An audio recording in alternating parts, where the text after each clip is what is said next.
யாத்திரை.com யாத்திரைகளுக்கு அன்பு வணக்கங்கள். 24 ஆண்டுகளாக அமர்நாத் யாத்திரையை வெற்றிகரமாக நடத்தி 27,000க்கும் மேற்பட்ட யாத்ரீகர்களை அமர்நாத் குகை யாத்திரைக்கு அழைத்துச் சென்றுள்ள இந்தியாவின் நம்பர் 1 அமர்நாத் யாத்திரை ஆர்கனைசராக விளங்கும் யாத்திரை.com நடத்தும் 2025ற்கான அமர்நாத் யாத்திரை ஜூன் மாதம் 28ஆம் தேதி முதல் ஆகஸ்ட் மாதம் 9ஆம் தேதி வரை தினமும் ஒரு குழு பயணம் என்று ஏற்பாடு செய்துள்ளார்கள். விமான பயண திட்டம் மொத்தம் 7 நாட்களை கொண்டது. பயண நாள் 1.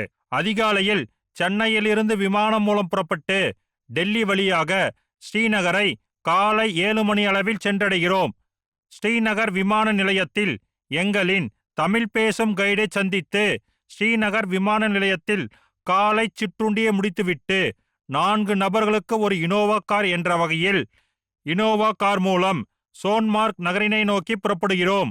வழியில் சிந்து நதி மற்றும் வாங்காத் நதிகளின் கரையில் அமைந்துள்ள 1420 ஆண்டுகள் பழமையான நாரானா கிராமத்தில் அமைந்துள்ள சிதலமடைந்த சிவன் ஆலயத்தில் உள்ள நவ லிங்கங்களை தரிசனம் செய்கிறோம். பின்னர் நாரானா கிராமத்தில் இருந்து புறப்பட்டு மதியம் 1 மணி அளவில் சோன்மார்க் கிராமத்தை சென்றடைந்து நட்சத்திர ஓட்டலில் செக்-இன் செய்து தங்குகிறோம். மதியம் 2 மணி அளவில் மதிய உணவை முடித்துவிட்டு சோன்மார்க்கில் இருந்து கார் மூலம் புறப்பட்டு 4 கிலோமீட்டர் பயணம் செய்து நீல்கிரி ஹெலிகாப்டர் தளத்திற்கு சென்று உங்களின் ஹெலிகாப்டர் டிக்கெட் மற்றும் ஆதார் கார்டு ஆகியவற்றை கொண்டு EKYC மற்றும் RFID கார்டு ப்ராசஸை முடித்துக் கொள்கிறோம். பின்னர் நீல்கிரி ஹெலிகாப்டர் தளத்தில் இருந்து இனோவா கார் மூலம் புறப்பட்டு இந்தியா பாகிஸ்தான் போர் நடைபெற்ற குமிரி என்ற இடத்தினை சென்றடைந்து போர் வீரர்களின் நினைவு சின்னத்தை பார்வையிடுகிறோம். பின்னர்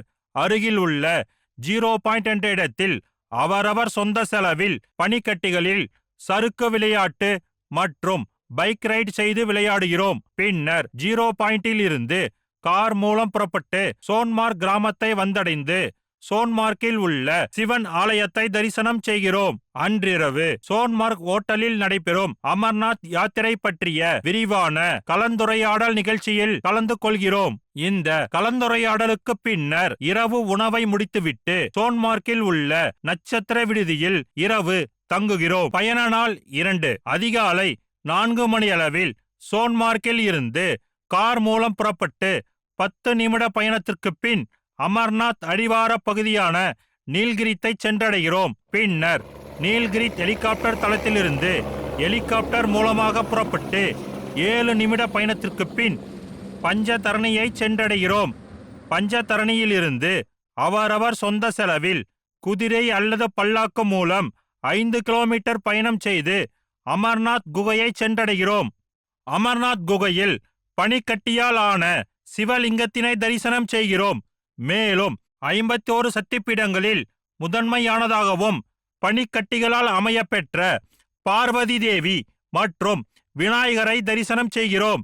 பனிலிங்கத்தை தரிசனம் செய்த பின் சிவனால் வரம் பெற்ற 2 புறாக்களையும் தரிசனம் செய்கிறோம். பின்னர் அமர்நாத் ஷைன் போர்டு மூலம் வழங்கப்படும் வெள்ளி நாணயத்தை பிரசாதமாக பெற்ற பின் அங்கு குழாய் மூலமாக அமர்நாத் பனிலிங்கத்தில் இருந்து வரும் தீர்த்தத்தினை நமது வாட்டர் கேன்களில் புனித நீராக பெற்ற பின் மீண்டும் அவரவர் சொந்த செலவில் குதிரை அல்லது பல்லாக்கு மூலம் பஞ்சதரணி ஹெலிகாப்டர் தளத்திற்கு வந்தடைகிறோம். பஞ்சதரணியில் இருந்து ஹெலிகாப்டர் மூலம் 7 நிமிட பயணத்திற்கு பின் நீல்கிரித்தை வந்தடைந்து அன்றிரவு சோன்மார்க்கில் உள்ள நட்சத்திர விடுதியில் இரவு தங்குகிறோம். பயண நாள் 3. காலை 8 மணி அளவில் சோன்மார்க்கில் இருந்து இனோவா கார் மூலம் புறப்பட்டு 51 சக்தி பீடங்களில் ஒன்றான கீர் பவானி ஆலயத்தினை வந்தடைந்து அனுமாரால் இலங்கையிலிருந்து கொண்டு வரப்பட்டு இங்கு பிரதிஷ்டை செய்யப்பட்ட கீர் பவானி அம்மனை தரிசனம் செய்கிறோம். பின்னர் கீர் பவானியில் இருந்து இனோவா கார் மூலம் புறப்பட்டு ஸ்ரீநகரை சென்றடைகிறோம். ஸ்ரீநகரில் மதிய உணவை முடித்துவிட்டு ஸ்ரீநகரில் 2300 ஆண்டுகள் பழமையான புகழ்பெற்ற சங்கராச்சாரியார் ஆலயம் மற்றும் 51 சக்திபீடங்களில் ஒன்றான மகா சக்திபீடங்களில் முக்கியமான இடத்தில் உள்ள ஜேஷ்டா தேவி ஆலயத்தினை தரிசனம் செய்கிறோம். பின்னர் அன்று மாலை உலக புகழ்பெற்ற டால் ஏரியில் படகு சவாரி செய்து மகிழ்கிறோம். அன்றிரவு ஸ்ரீநகரில் உள்ள ஓட்டலில் இரவு உணவை முடித்துவிட்டு அங்கு இரவு தங்குகிறோம். பயண நாள் 4. காலை 7 மணி அளவில் ஸ்ரீநகரில் உள்ள ஓட்டலில் காலை உணவை முடித்துவிட்டு இனோவா கார் மூலம் புறப்பட்டு ஹரி பர்வத் மலையின் மீது அமைந்துள்ள சரிகா மாதா ஆலயம் என்று அழைக்கப்படும் ஸ்ரீ சக்ரேஸ்வரி தேவி ஆலயத்தினை தரிசனம் செய்கிறோம். பின்னர் காஷ்மீர் மக்களின் புனித தலமாக விளங்கும் இஸ்லாமியர்களின் தீர்க்கதரிசியான முகமது நபி அவர்களின் தலைமுடி இருப்பதாக கருதப்படும் ஹஸ்ரத் பல் மசூதியை தரிசனம் செய்கிறோம். நாம் தங்கியுள்ள ஓட்டலில் மதிய உணவை முடித்து ஓட்டலில் இருந்து இனோவா கார் மூலம் புறப்பட்டு ஸ்ரீநகர் விமான நிலையத்தை வந்தடைகிறோம். ஸ்ரீநகரில் இருந்து ஜம்மு நகருக்கு விமானம் மூலம் பயணம் செய்து ஜம்மு நகரினை சென்றடைகிறோம். ஜம்மு விமான நிலையத்தில் இருந்து இனோவா கார் மூலம் புறப்பட்டு ஜம்மு நகரில் தாவி நதிக்கரையில் அமைந்துள்ள 3000 ஆண்டுகள் பழமையான 51 சக்திப்பீடங்களில் ஒன்றான மகா காளி ஆலயத்தினை தரிசனம் செய்கிறோம். பின்னர் மகா காளி ஆலயத்தில் இருந்து கார் மூலம் புறப்பட்டு வைஷ்ணவி தேவியை தரிசிக்கும் முன் தரிசிக்க வேண்டிய பஞ்ச பாண்டவர்களால் கட்டப்பட்ட முக்கிய ஆலயமாகிய கோல் கண்டோலி ஆலயத்தினை தரிசனம் செய்கிறோம். பின்னர் இங்கிருந்து புறப்பட்டு கட்ரா நகரினை வந்தடைந்து கட்ரா நகரில் உள்ள நட்சத்திர ஓட்டலில் இரவு தங்குகிறோம். பயண நாள் 5. காலையில் கட்ரா நகரில் இருந்து ஹெலிகாப்டர் மூலமாக 10 நிமிட பயணத்திற்கு பின் வைஷ்ணவி தேவி மலையின் மீது சென்று 51 சக்திப்பீடங்களில் ஒன்றான வைஷ்ணவி தேவி ஆலயத்தில் மகா காளி, மகாலட்சுமி மற்றும் மகா சரஸ்வதி ஆகிய தெய்வங்களை தரிசனம் செய்கிறோம். பின்னர் மீண்டும் ஹெலிகாப்டர் மூலமாக 10 நிமிடம் பயணம் செய்து கட்ரா நகரினை வந்தடைந்து அன்றிரவு கட்ராவில் உள்ள நட்சத்திர ஓட்டலில் இரவு தங்குகிறோம். பயண நாள் 6. காலையில் கட்ரா நகரில் இருந்து இனோவா கார் மூலம் புறப்பட்டு ரன்சு கிராமத்தை வந்தடைகிறோம். ரன்சு கிராமத்தில் இருந்து அவரவர் சொந்த செலவில் குதிரை அல்லது பல்லாக்கு மூலமாக 3.5 கிலோமீட்டர் பயணம் செய்து சிவகோரி குகையை சென்றடைகிறோம்.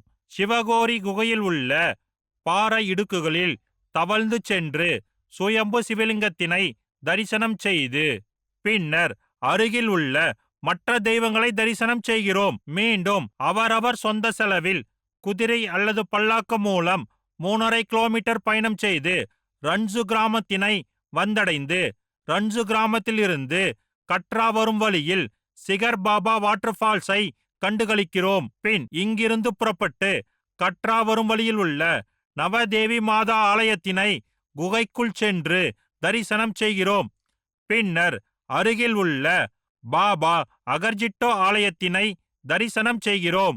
பின்னர் இங்கிருந்து புறப்பட்டு கட்ரா நகரினை வந்தடைந்து நட்சத்திர ஓட்டலில் இரவு தங்குகிறோம். பயண நாள் 7. காலையில் கட்ரா நகரில் இருந்து இனோவா கார் மூலம் புறப்பட்டு ஜம்மு நகரினை சென்றடைகிறோம். ஜம்மு நகரில் திருப்பதி தேவஸ்தானத்தால் புதியதாக கட்டப்பட்டுள்ள திருப்பதி பாலாஜி ஆலயத்தினை தரிசனம் செய்கிறோம். பின்னர் அருகில் உள்ள புகழ்பெற்ற பீர்கோ குகையில் சிவலிங்கத்தினை தரிசனம் செய்கிறோம். பின்னர் ஜம்முவில் உள்ள புகழ்பெற்ற ரகுநாத் ஆலயத்திற்கு சென்றடைந்து ரகுநாத் ஆலயத்தினை தரிசனம் செய்கிறோம். இங்குதான் படிகலிங்கம் உள்ளது. மேலும் 1 கோடிக்கும் மேற்பட்ட லிங்கங்கள் வைக்கப்பட்டுள்ளது. பின்னர் ஜம்முவில் இருந்து இனோவா கார் மூலம் புறப்பட்டு இந்தியா பாகிஸ்தான் நாடுகளுக்கு இடையே உள்ள இன்டர்நேஷனல் பார்டர் பகுதியான சுச்சட்கர் கிராமத்தை சென்றடைந்து இந்திய ராணுவத்தின் சிறப்பு அனுமதியை பெற்று இந்தியா பாகிஸ்தான் நாடுகளின் எல்லை பகுதியை பார்வையிடுகிறோம். பின்னர் இங்குள்ள பழமைமிகு ரகுநாத் ஆலயத்தினை தரிசனம் செய்கிறோம். பின்னர் சுச்சட்கர் கிராமத்தில் இருந்து கார் மூலம் புறப்பட்டு ஜம்முவில் உள்ள விமான நிலையத்தை வந்தடைகிறோம்.